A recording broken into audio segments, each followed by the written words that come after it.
मेरा बूथ सबसे मजबूत क्राकशाला एडीनगर कम्युनिटी हल नगर लुआजे जाखा भूपालो ख्लाइजाक मंत्री बख्रक नरेंद्र मोदीनी बीजेपीनि जत अजामारंनि बुखा ककनारुकमानि पान्दानो नाइमानि पान्दा मंजाखा हस्तेनि मंत्री अक्रा डॉक्टर मानिक शाह एमसीनि मेयर दीपक मजुमदार आकर्षण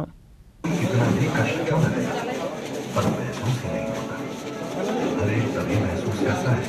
मेरा बूथ सबसे मजबूत अकक बथमना बुस्कांग तनय क्राकशाला भूपालो तंगतुतुई हाकतर बीजेपीनि जत अजामारंनि बुखा ककनारुखा हाकतरनि मंत्री बख्रक नरेंद्र मोदी क्राकशाला शाकबाइथानि विधानसभानि एडीनगर कम्युनिटी हल नगर लुआजे जाखा भूपालो ख्लाइजाक मेरा बूथ सबसे मजबूत पान्दाओ मंत्री बख्रक नरेंद्र मोदी बीजेपीनि जत अजामारंनि बुखा ककनारुकमानि पान्दानो नाइमानि पान्दा मंजाखा हस्तेनि मंत्री अक्रा डॉक्टर मानिक शाह एमसीनि मेयर दीपक मजुमदार 39 नम्बर वार्डनि कर्पोरेटर अलक रैनो खबै बीजेपीनि गुबुन अजामारक पान्दा चेंगनानि सिगां दीनदयाल उपाध्यायनि मांपिलिउ खुम्बगै बनो बरम याफारखा मंजाखा हस्तेनि मंत्री अक्रा डॉक्टर मानिक शाहनो खबै पान्दाव मानजांनाय नारवायरक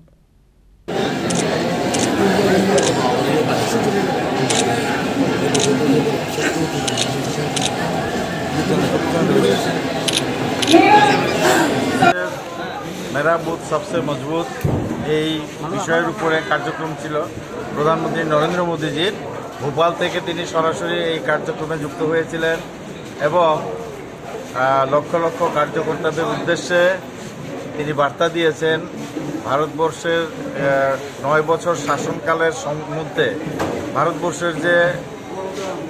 বৈশ্বিক ক্ষেত্রে এবং সামাজিক ক্ষেত্রে অর্থনৈতিক ক্ষেত্রে যে পরিবর্তন হয়েছে এবং ভারত আজকে 9 বছর আগে মোদীজি নিজেই বলেছেন 9 বছর আগে আমাদের অর্থনৈতিক অবস্থান ছিল 10মে আজকে আমাদের অর্থনৈতিক অবস্থান 5ম স্থানে সুতরাং এটা বলার অপেক্ষা রাখে না ভারত অর্থনৈতিক ক্ষেত্রে কতটা শক্তিশালী হয়েছে আর এই অর্থনৈতিক ক্ষেত্রে শক্তিশালী হওয়ার মানেই হচ্ছে ভারতবর্ষের প্রত্যেকটা মানুষ শক্তিশালী হয়েছে সে অর্থনৈতিকভাবেই হোক সামাজিকভাবেই হোক আর রাজনৈতিকভাবেই হোক সুতরাং আগামী দিন 2024-এর যে নির্বাচন সেই নির্বাচনে এই উন্নয়নের গতি এই শক্তি সংগ্রহের গতি যাতে অব্যাহত থাকে ভারতীয় জনতা পার্টির সমস্ত বুথ স্তরের কার্যকর্তাদের কাছে তিনি বার্তা দিয়েছেন তারা যেন নিজেদেরকে প্রস্তুত রাখে 2024-এর নির্বাচনে ভারতবর্ষে মোদিজির নেতৃত্বে আমাদের সরকার পুনরায় প্রতিষ্ঠিত হয় আর আমরা এখান থেকে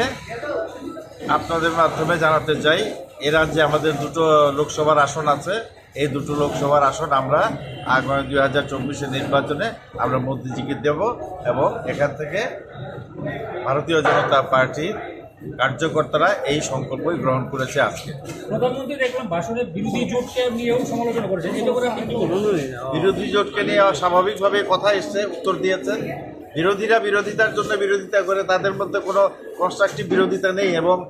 প্রধানমন্ত্রী পরিষ্কারভাবে বলে দিয়েছেন বিরোধীরা কোন কোন ধরনের কর্মকাণ্ডের সঙ্গে জড়িত সুতরাং জনসাধারণের কাছে তাদের গ্রহণযোগ্যতা নেই ভারতীয় জনতা পার্টির গ্রহণযোগ্যতা মানুষের কাছে অনেক বেশি সুতরাং তাদের ঈর্ষা হচ্ছে এই ঈর্ষা থেকে তারা বিভিন্ন কর্মসূচি নিচ্ছে বিপরীত মেরুর দলগুলো একত্রিত হচ্ছে কি করতে হবে বিজেপিকে ক্ষমতা থেকে সরাতে হবে মোদিজিকে সরাতে হবে সরানো হলে বিজেপি না থাকলে মোদিজি না থাকলে তাদের ব্যবসা বাণিজ্যটা ভালো হবে তাই মোদিজি স্বাভাবিকভাবে বলেছেন কার্যকর্তা জানতে চেয়েছেন বলেছেন ধন্যবাদ সত্য কথাই বলেছেন ধন্যবাদ वंदे भारत ट्रेन की कनेक्टिविटी के लिए बहुत बहुत बधाई देता हूं राजा खरागुली निशिमी प्रणब निकथुम चिनी खरां